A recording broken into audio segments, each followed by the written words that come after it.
ধাইপুর গ্রামে 3 শতাব্দী প্রাচীন সিদ্ধেশ্বরী পুজো ঘিরে মানুষের আবেগ চোখে পড়ল। সকাল থেকে এদিন পুজো দিতে আসলেন গ্রামবাসীরা। যত বেলা গড়িয়েছে ভক্তদের ভিড়ে উপচে পড়েছে মন্দির প্রাঙ্গণ। যত বেলা গড়াচ্ছে ততই মায়ের কাছে ভিড় বাড়ছে।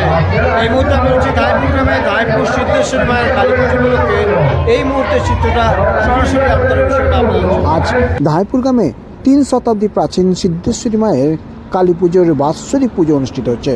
আর এই উপলক্ষে গ্রামবাসীদের মধ্যে উৎসাহ তুঙ্গে।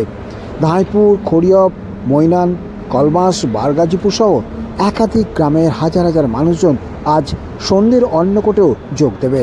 পাশাপাশি এই পুজো ঘিরে থাকছে বিভিন্ন ধরনের সাংস্কৃতিক অনুষ্ঠান। ধাইপুর গ্রামে মা সিদ্ধেশ্বরী মায়ের 306তম বর্ষের বাৎসরিক পুজো ঘিরে আজ বৃহস্পতিবার দিনভর পূজা আর্চা অনুষ্ঠিত হচ্ছে। একসঙ্গে সন্ধ্যায় থাকছে অন্নকূট অনুষ্ঠান। আর এই পুজো ঘিরেই এখন মানুষের মধ্যে উন্মাদনা তুঙ্গে। কল্যাণ অধিকারী, আমতা 24/7। মায়ের পুজো ঘিরে কি কি আজ থাকছে বলুন একটু। আচ্ছা, বলছি 78 সালে বন্যা এটা উদ্বোধন হয়েছিল। মায়ের সব মূর্তি নষ্ট হয়ে গিয়েছিল। এই সময় এখানকার গ্রামের লোক থেকে প্রাণ প্রতিষ্ঠা করে মূর্তি তৈরি করে, সেই থেকে দিনের বেলা পুজোটা আরম্ভ হয়, সন্ধ্যের পর অন্নকূট হয়। এই কথাটা দীর্ঘ কয়েক বছর হয়ে আসছে। আর মায়ের যে পুজো, এটা 306 বছরের পুজো চলছে।